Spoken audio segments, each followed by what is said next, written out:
Hello दोस्तों, आप लोगों का फिर से एक बार स्वागत है वाईफाई क्लासरूम में। आज हम देखेंगे जो करंट अफेयर का टॉपिक है, जो अंटार्कटिका महाद्वीप में, ध्यान दीजिएगा, अंटार्कटिका महाद्वीप में A76 नाम का हिमखंड टूटकर अलग हो गया है। देखिए यहाँ आपको दिख रहा होगा, ये बीच से टूटकर अलग हो गया है, जो कि समुद्र में तैर रहा है, जिसके कारण पूरी दुनिया में एक हाहाकार की स्थिति मच गई है और सभी का ध्यान वो अपनी ओर आकर्षित कर रहा है, क्योंकि यह जो हिमखंड है वो बहुत ही विशालकाय हिमखंड है, जो कि देखा जाए तो दिल्ली की तरह 3 शहर उसमें आराम से समा जाएंगे। ध्यान दीजिएगा। और जो न्यूयॉर्क सिटी का जो मैनहट्टन है उसका आकार के बराबर का इसको माना जा रहा है। ध्यान दीजिएगा। और इसका जो अगर हम लोग क्षेत्रफल की बात करते हैं तो 4320 वर्ग किलोमीटर, ध्यान दीजिएगा कि वर्ग किलोमीटर में यह व्यवस्थित है। ध्यान दीजिएगा, इतना बड़ा जो हिमखंड है वो टूटकर अलग हो गया है, जिससे हाहाकार की स्थिति मची हुई है। तो हम लोग इसके आगे जानेंगे कि आखिर जल स्तर पर क्या प्रभाव पड़ेगा इससे, आखिर ऐसा हुआ क्यों, ये सब के बारे में हम लोग जानते हैं। तो उससे पहले जो भी इस चैनल में नया है कृपया करके सब्सक्राइब कर दीजिए और साथ में बेल आइकन को दबा दीजिए, ताकि जो भी नए वीडियो का नोटिफिकेशन आप तक जल्द से जल्द पहुंच जाए। तो हम लोग देखते हैं कि जो ये टूटकर अलग हुआ है वो किस एरिया से अलग हुआ है। तो हम लोग देखते हैं, ये पूरा आपके सामने जो दिख रहा है मैप, वो मैप है अंटार्कटिका जो महाद्वीप है उसका। ये आपके सामने मैप दिख रहा है। इस मैप के ज़रिए हम लोग जानते हैं यहाँ कि आखिर कहाँ से ये भाग टूटकर अलग हुआ है। तो सबसे पहले हम लोग देखते हैं, तो जो ये अंटार्कटिका महाद्वीप है ये वेस्ट और ईस्ट, ये 2 भागों में बांटा गया है इसको। ये साउथ पोल की स्थिति में व्यवस्थित है। ध्यान दीजिएगा, ये साउथ पोल में, दक्षिणी ध्रुव में ये व्यवस्थित है। और यहाँ अगर हम हिमखंड की बात करें, हिम की अगर बात करें, बर्फ़ की बात करें, तो ये जो बर्फ़ है, ये बर्फ़ पूरी दुनिया के जो पहाड़ों में ग्लेशियर है, अगर उसको मिला दिया जाए तो उससे भी 50 गुना ज़्यादा यहाँ व्यवस्थित है वो हिमखंड। और जो ये जहाँ से टूट के अलग हुआ है वो ये एरिया आपके सामने है। यहाँ देखिए, रॉन आइस शेल्फ यहाँ से टूटकर अलग हुआ है और ये वेडल सी है, वेडल सी में तैर रहा है। ध्यान दीजिएगा, वेडल सी में तैर रहा है। और इसी का जो थोड़ा बड़ा रूप है वो ये है आपके सामने जो दिख रहा है, ये देखिए वेडल सी, ये है रोन आइस शेल्फ जो है, ये इसी का पार्ट यहाँ से टूटकर अलग हुआ है। इस हिमखंड की हम लोग बात करते हैं अब, तो ये हिमखंड जो है वो यूरोपियन संघ है, यूरोपियन संघ के द्वारा सबसे पहले जो वहाँ की सेंटिनल सैटेलाइट है उसके द्वारा इसका फ़ोटो लिया गया था, उसके द्वारा ये जानकारी दी गई थी। ये देखिए आपके सामने यहाँ दिख रहा होगा, इन लोगों के द्वारा सबसे पहले यूरोपियन संघ के द्वारा इसकी जानकारी दी गई। तो यहाँ ये जो रॉन आइस शेल्फ है और ये वेडल सी है, ये अंटार्कटिका महाद्वीप का हिस्सा है। और ये जो एरिया है A76 आइसबर्ग, ये 4320 वर्ग किलोमीटर एरिया है इसका। ध्यान दीजिएगा, ये जो टूटकर अलग हुआ है उसका एरिया। और अगर इसका हम लोग चौड़ाई की बात करें तो ये जो चौड़ाई है ये है 25 किलोमीटर के करीब। अगर हम लोग इसकी लंबाई की बात करते हैं तो लंबाई 170 किलोमीटर के करीब बताई जा रही है। ध्यान दीजिएगा, बहुत ही बड़ा है कि दिल्ली जैसे 3 शहर इसमें समा सकते हैं, इतना बड़ा एरिया टूटकर अलग हुआ है, जो कि समुद्र में तैर रहा है। वो कौन से सागर में तैर रहा है? वेडल सी, वेडल सी में ये तैर रहा है। ध्यान दीजिएगा, इतना बड़ा एरिया। और अगर हम लोग इसकी बात करें तो ये बहुत सारे कारण इसके हो सकते हैं, तापमान भी बढ़ना हो सकता है या जो भी है, लेकिन ऐसा बताया जा रहा है कि जो अंटार्कटिका के पश्चिम इलाके में ये जो स्थिति है वह स्थिति अपने काल पूरे होने के बाद खुद से टूटकर अलग हो रहा है। इसमें कोई मानवीय कारण तो नहीं बताया गया है, अलग होने का ऐसा कुछ नहीं बताया गया है, लेकिन अलग से ये भी कहा जा रहा है कि ग्लोबल वार्मिंग का भी असर धीरे धीरे बढ़ता ही जा रहा है। तो उसके बाद हम लोग देखते हैं कि जो सेंटिनल सैटेलाइट के थ्रू जो पिक्चर लिया गया था यूरोपियन संघ के द्वारा, तो हम लोग उसकी स्थिति देखते हैं। तो जब हम लोग यहाँ 9 मई की स्थिति देखेंगे तो 9 मई में आप यहाँ देख सकते हैं ये वाले एरिया को, ये हल्का सा यहाँ से बस अलग हुआ है। उसके बाद हम लोग देखते हैं 14 की स्थिति में, 14 मई 2021 की स्थिति में, तो ये देखिए ये थोड़ा और ज़्यादा इससे अलग होता हुआ दिख रहा है।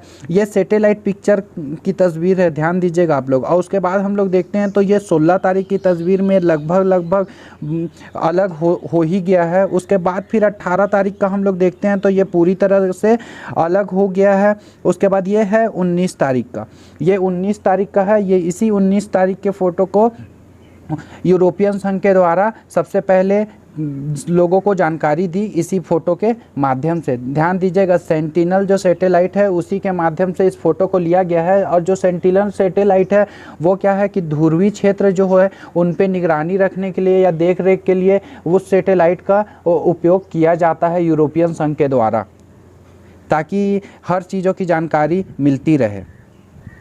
तो ये जो टूट के अलग हुआ है, अगर हम लोग इसकी बात करें कि जल स्तर पर क्या प्रभाव पड़ेगा, तो जल स्तर पर ऐसा कहा जा रहा है, जो विशेषज्ञ हैं उनके द्वारा कहा जा रहा है कि इसका जल स्तर पे उतना ज़्यादा प्रभाव देखने को नहीं मिलेगा, क्योंकि ये बर्फ़ जो है ये उस पर तैर रहा है, वो उतने एरिया को अपना ले लेगा और फिर धीरे धीरे पिघलते टकरा के वो उस स्थिति में आ जाएगा, तो उससे उतना ज़्यादा जल स्तर पे प्रभाव नहीं पड़ने वाला। लेकिन अगर हम लोग बात करें जल स्तर की, तो अगर हम लोग देखें तो ग्लोबल वार्मिंग के जरिए, ध्यान दीजिएगा, ग्लोबल वार्मिंग से अगर हम लोग देखें तो 1980 से लेकर आज तक की स्थिति में अगर देखा जाए तो 9 इंच, ध्यान दीजिएगा, 9 इंच जो है वो पानी का लेवल बढ़ चुका है अभी तक 1980 की स्थिति में अगर देखा जाए तो पिछले मतलब अगर देखा जाए कि 4 दशक में 9 इंच पानी का लेवल बढ़ गया। इसी तरीके से अगर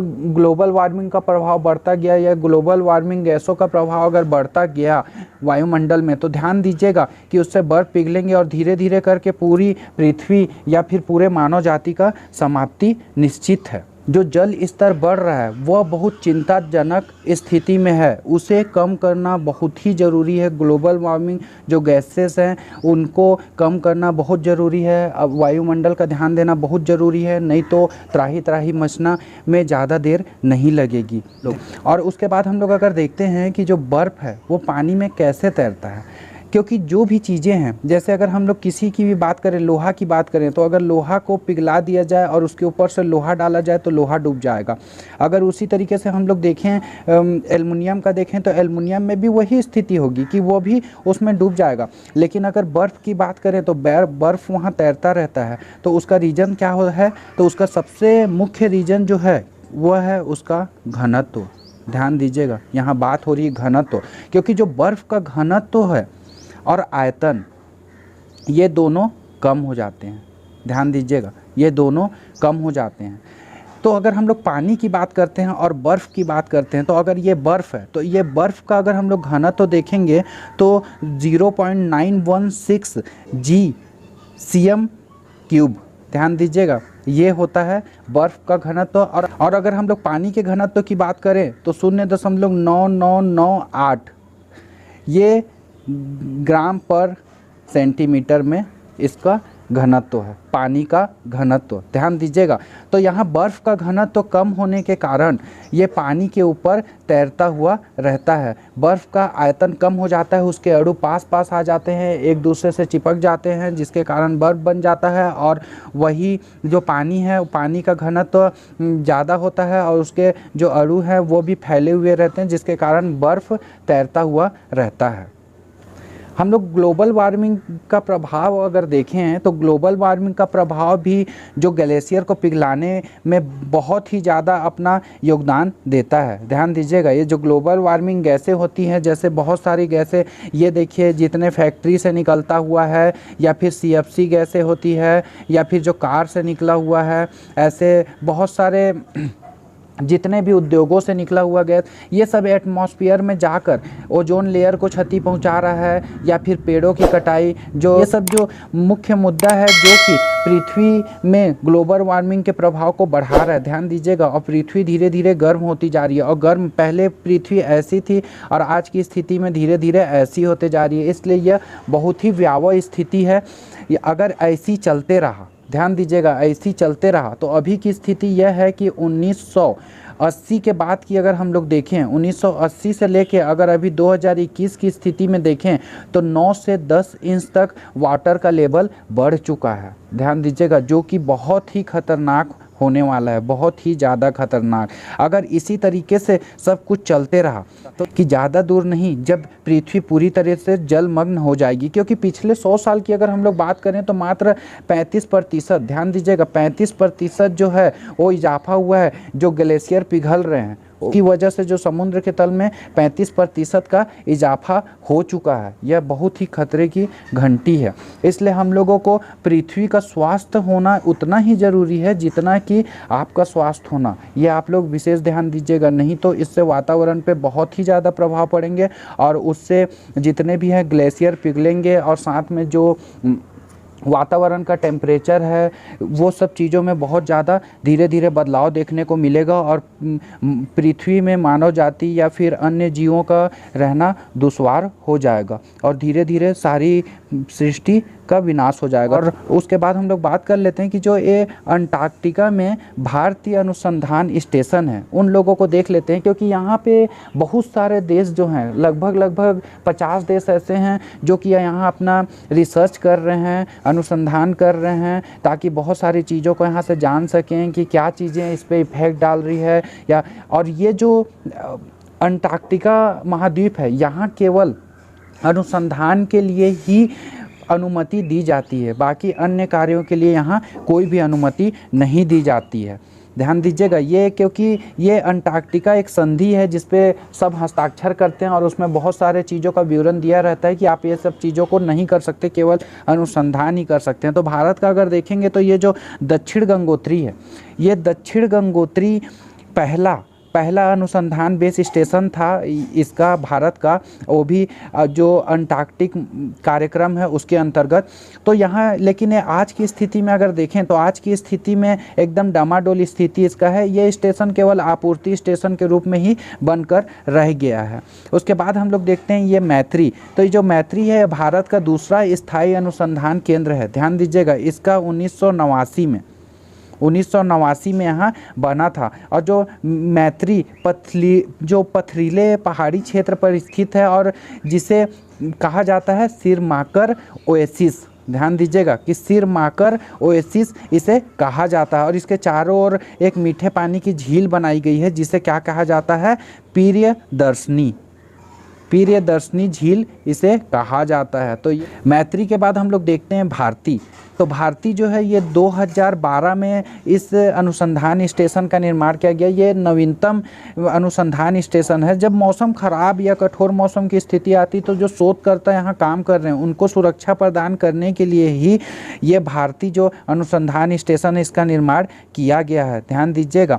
और ये जो मैत्री से अगर इसकी दूरी देखा जाए तो 3000 किलोमीटर पूर्व में यह स्थित है। ध्यान दीजिएगा, 3000 किलोमीटर पूर्व में। उसके बाद हम लोग देखते हैं सागर निधि। ये जो सागर निधि है यह एक सागर निधि पोत 2008 में शामिल किया गया था।